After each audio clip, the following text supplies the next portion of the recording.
New year వేళ 3 commissionerate పరిధుల్లో భారీగా drunk and drive కేసులు నమోదయ్యాయి. వేడుకల పేరుతో అర్ధరాత్రి వరకు తప్పతాగి రూల్స్ అతిక్రమించారు మందుబాబులు. అయితే పోలీసులు ముమ్మరంగా డ్రంక్ అండ్ డ్రైవ్ తనిఖీలు నిర్వహించి మందుబాబుల పని పట్టారు.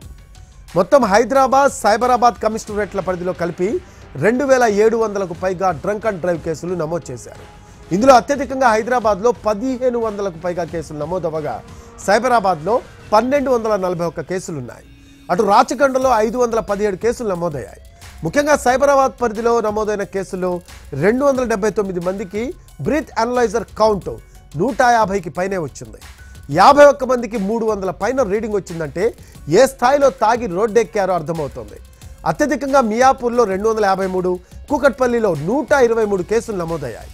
ఇక తాగి డ్రైవింగ్ చేసిన కేసుల్లో 938 బైకులు, 21 ఆటోలు, 275 కార్లు, 7 భారీ వాహనాలను స్వాధీనం చేసుకున్నారు.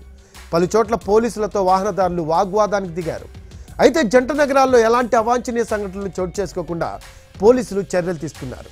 నగరంలోని ఫ్లైఓవర్లు, వారాలను ఆదివారం రాత్రి 8 గంటలకే మూసివేశారు.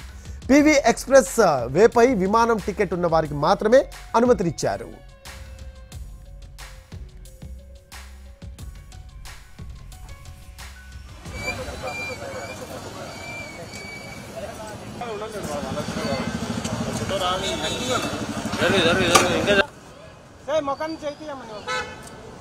బాబు